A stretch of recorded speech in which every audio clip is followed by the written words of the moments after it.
When I first met Alex at a crowded finance conference, it wasn't exactly love at first sight. We bumped into each other, coffee in hand, both of us running late for the same session. "Watch it," I snapped, as a bit of my coffee splashed over the rim. "Sorry about that," Alex shot back, not missing a beat. "Guess we're both trying to cram knowledge in at the last minute, huh?" Despite the rocky start, we found ourselves laughing about it later. Turns out, we had a lot in common, especially our drive for success and independence. After dating for a year, filled with heated debates and passionate makeups, we decided to take the plunge and get married.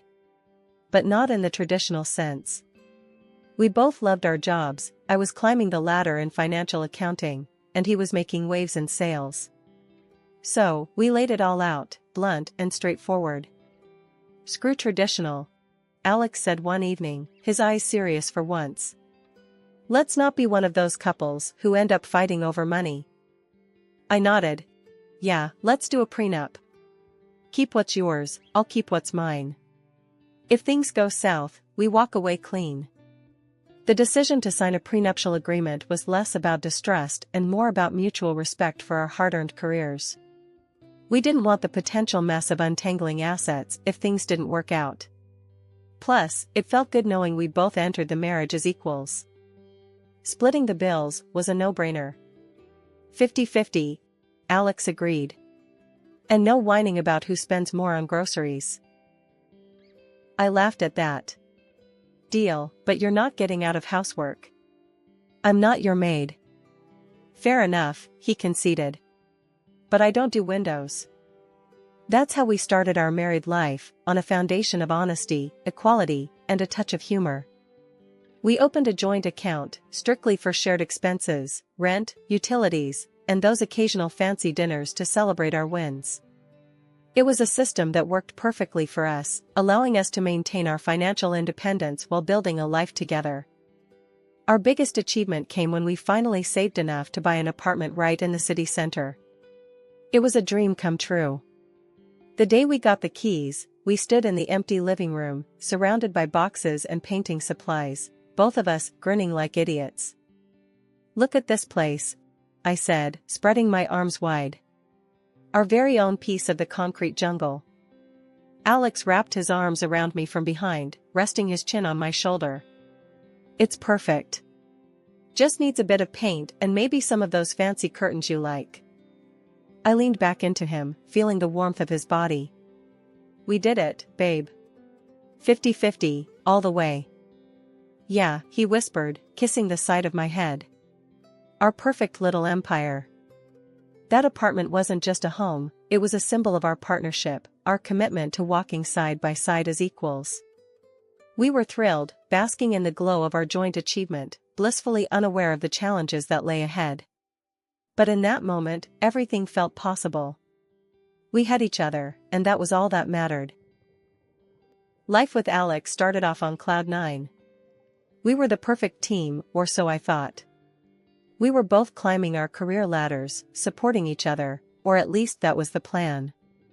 Things started changing when Alex's mom, Mrs. Thompson, began dropping by more often. I never really clicked with her.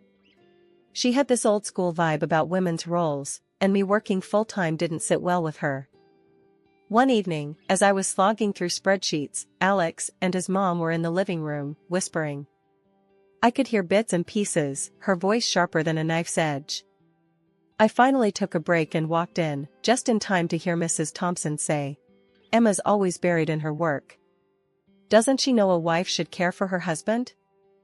Alex, bless him, tried to play peacemaker. "Mom, things are different now. Emma's job is important to her, and it helps us out a lot." But Mrs. Thompson wouldn't have it. "Back in my day, we knew our priorities. Your wife should be at home, making sure you're looked after, not glued to a computer screen." I couldn't bite my tongue any longer.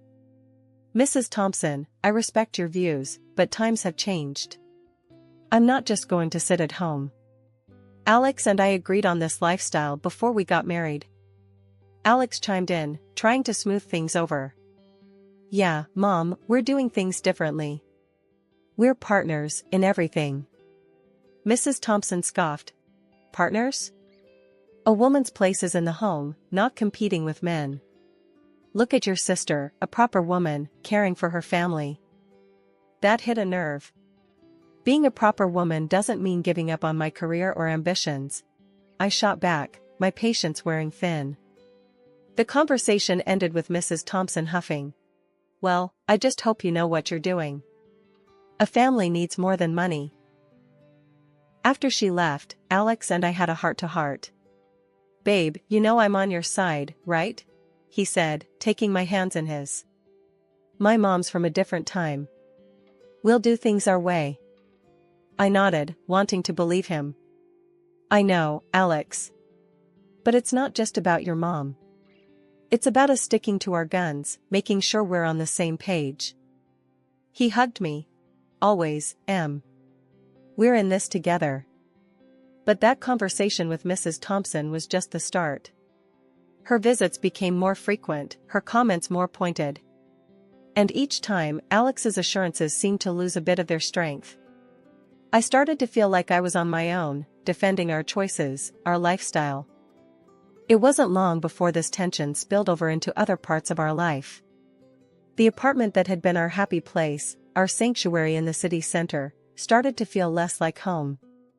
We were thrilled when we bought it, our own little slice of the city. It was supposed to be our fortress against the world, but instead, it began to feel like a battleground for old versus new, tradition versus ambition. Our happy acquisition was turning into a reminder of the growing divide between us, a divide that seemed to widen with every visit from Mrs. Thompson and every silent dinner that followed. Our home, once filled with laughter and plans for the future, now echoed with the unspoken tensions of a partnership strained by external pressures and unmet expectations. The days turned into a pattern I couldn't ignore. I kept the pace at work, juggling numbers and deadlines like a pro, all for the sake of our future.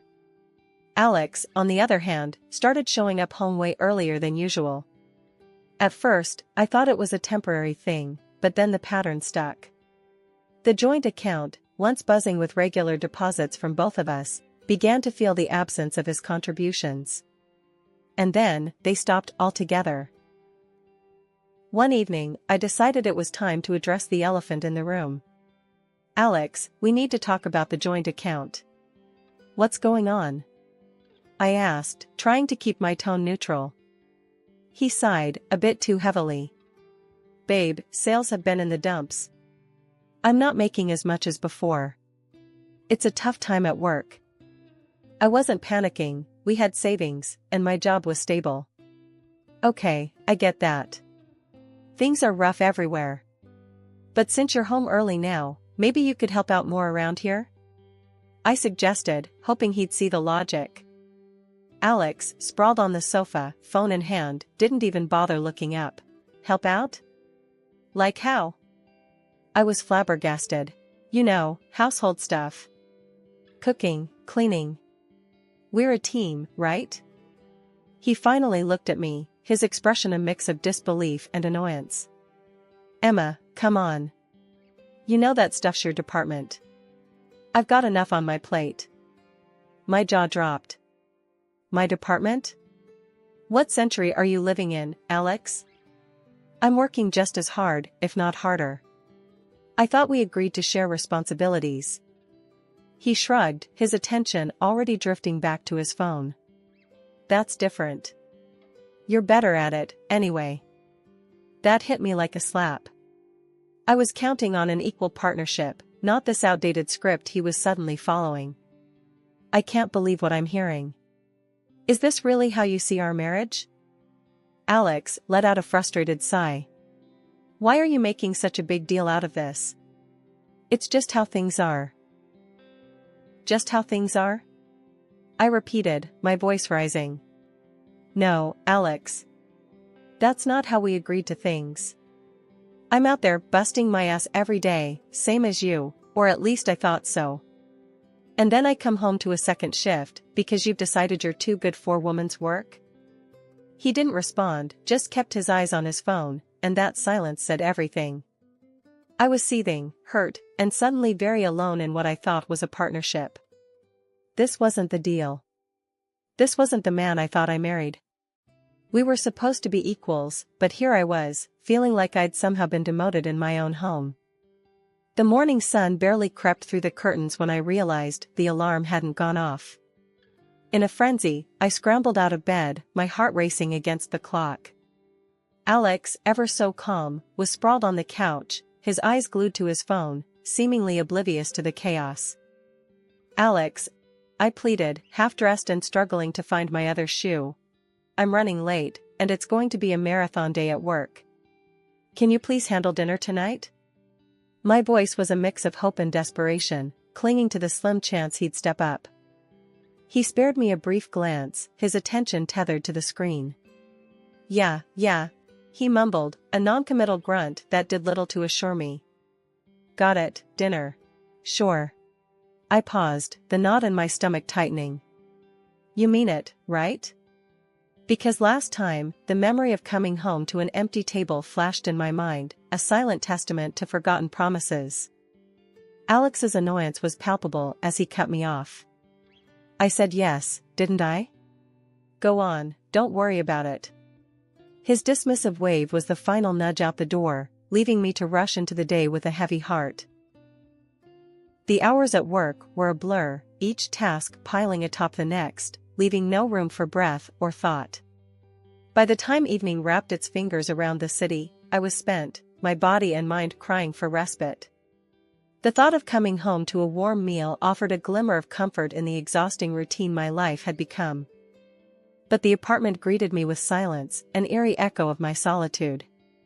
The kitchen, untouched, bore no signs of a meal prepared, the table as barren as it had been that morning. Confusion gave way to a sinking realization as I noted Alex's absence. With a trembling hand, I dialed his number, each ring a beat in the mounting dread. His voice, slurred and distant, pierced the quiet. "Yeah? Where are you?" "I thought you were going to handle dinner," I managed, my voice a mix of frustration and disappointment. His laugh, a sound I once adored, now felt like a sharp jab. "Nah, decided to crash at my sister's. You know, where a real dinner happens. Not like our place, eh?" The word stung, a cruel reminder of the chasm between us. "So, my working late to support us makes our home less of a home? Is that it, Alex?" My voice cracked, the hurt spilling over. "Look, Emma, it's not just about dinner. It's about feeling appreciated, you know? Like someone actually cares I'm there." His words, thick with accusations and alcohol, laid bare the fissures in our marriage. The line went dead, but the silence that followed was anything but peaceful. I stood in the middle of our kitchen, a room that once felt like the heart of our home, now just a hollow space. The tears came then, unbidden and relentless, mourning not just a missed meal, but the love and partnership I thought we had. The tension between Alex and me had been simmering just below the surface, but the events of the past few weeks had turned up the heat, threatening to boil over at any moment. The day it all came to a head was like any other, with the weight of unresolved grievances hanging heavy in the air. I had just walked in from another grueling day at work, my mind a whirlwind of numbers and deadlines, when I noticed the mail scattered on the kitchen counter. Among the usual bills and flyers, a statement from our joint account caught my eye. The balance was far lower than it should have been. Heart pounding, I rifled through the transactions, my confusion turning to disbelief and then to anger as one entry stood out, a large withdrawal made by Alex. "Alex!" I called out, my voice sharper than I intended. He emerged from the living room, phone in hand, a look of feigned innocence plastered on his face. "What's up?" he asked, trying to keep his tone light. I slammed the statement on the counter, pointing at the damning entry. "What is this? Why did you take out so much money without talking to me first?" He shrugged, a casual dismissal that fueled my frustration. "Oh, that. Just had to cover some expenses, you know how it is." "Expenses?" I echoed, incredulous. "For what? And why didn't you discuss it with me?" He sighed, the facade of nonchalance slipping. "Look, Emma, I needed a new car. The old one's been acting up, and I got a good deal on this one. A new car? With our savings? I was struggling to keep my voice steady, the betrayal stinging more than the financial loss. We're supposed to be saving for our future, not squandering it on impulsive buys. Alex's patience was wearing thin. Impulsive? I think I deserve a little something for myself, don't you? It's not like I'm asking for much. Not asking for much? I could hardly believe what I was hearing. You're making decisions with our money, our future, without even a thought for me.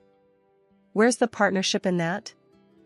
The room charged with tension, our frustrations boiling over into a heated argument that left us both spent and angry. The distance between us felt insurmountable, the divide widened by every harsh word and accusation. As we stood there, the air thick with unsaid things, the phone rang, slicing through the silence like a knife. I answered, my voice raw from shouting. It was Mrs. Thompson, her tone sharp and accusing from the get-go. Emma, what's this I hear about you denying Alex a simple pleasure? A man works hard, he deserves to enjoy the fruits of his labor. I was stunned into silence for a moment, disbelief giving way to anger. Mrs. Thompson, with all due respect, this is between me and Alex. And for the record, he didn't work hard for this. It was our savings, for our future. Her scoff was audible, dripping with disdain. You young people and your future. A good wife supports her husband's decisions, not questions them. In that moment, I knew something had to change. But whether we could bridge the gap between us, or if it was too late for repairs, only time would tell. What was clear, however, was that the path ahead would be anything but easy.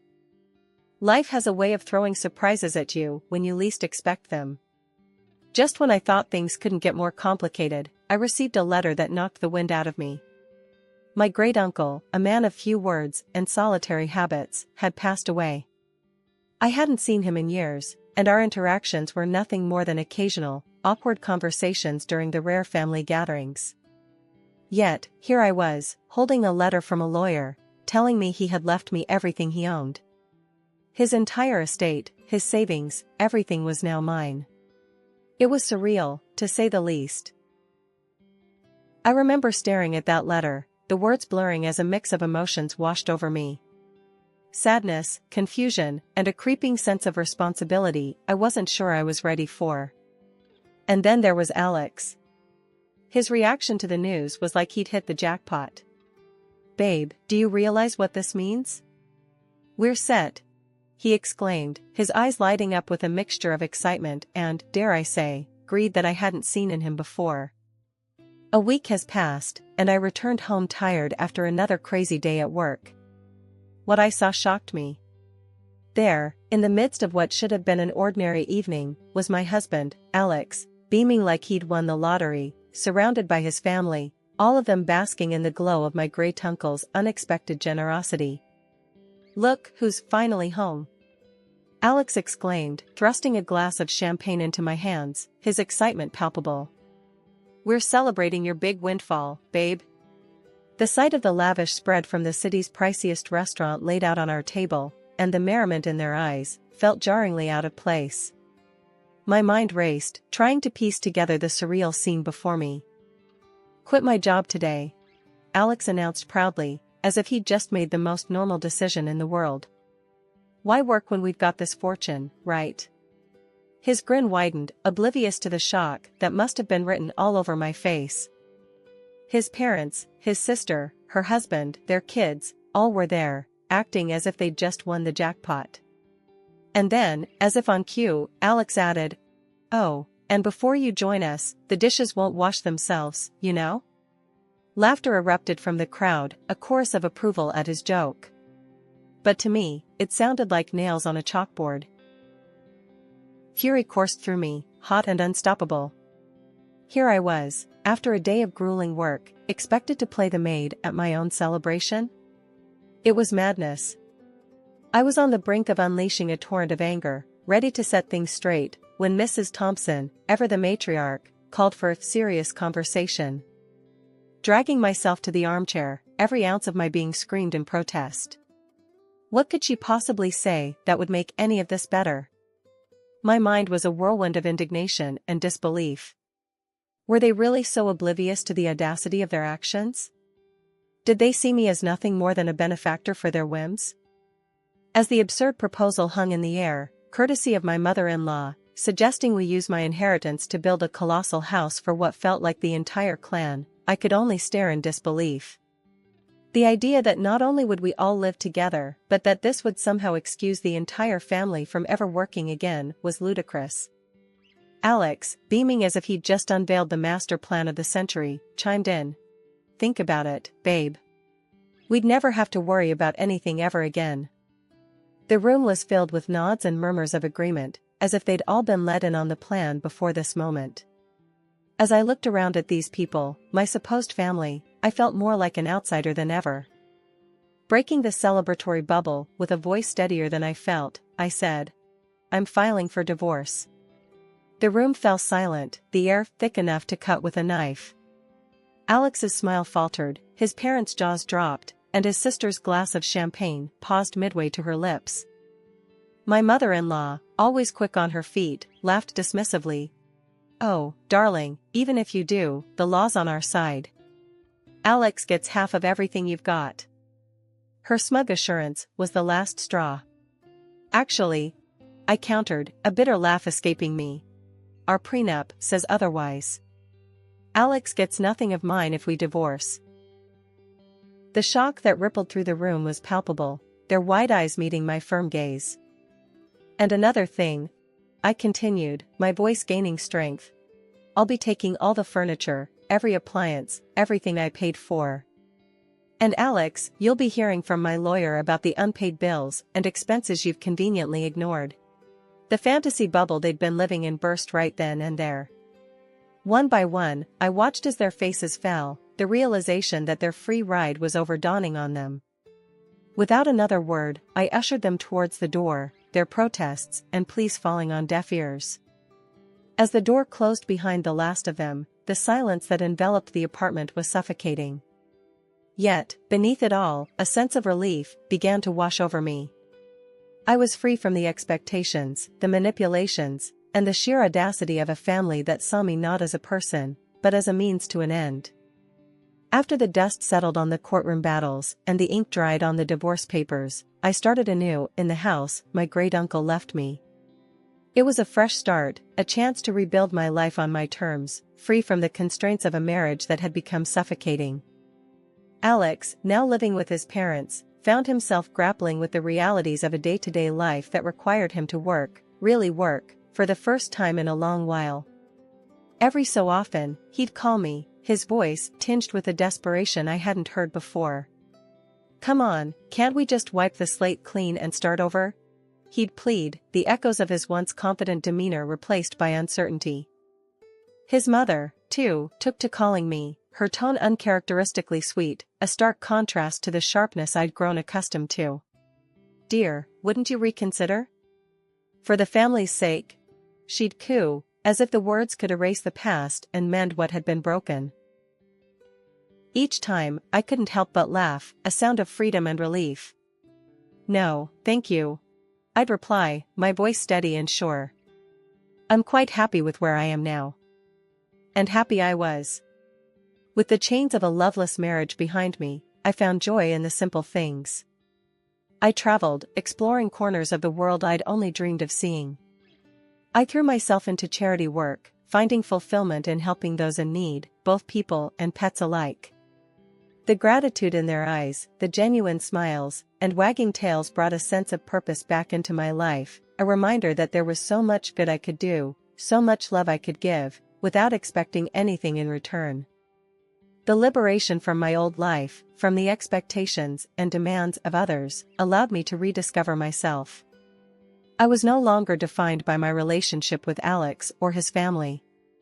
I was my own person, complete and content in my independence. The house my great-uncle left me became more than just a place to live, it was a sanctuary, a space where I could grow, heal, and thrive. It was here, among the memories of a man who had quietly supported me from afar, that I built a life filled with passion, purpose, and peace. As I look back on the journey that brought me here, From the turmoil and strife to the calm and contentment, I'm reminded of the resilience of the human spirit. Life, with all its twists and turns, had led me to this moment of liberation, a testament to the strength within me and the promise of a future filled with endless possibilities.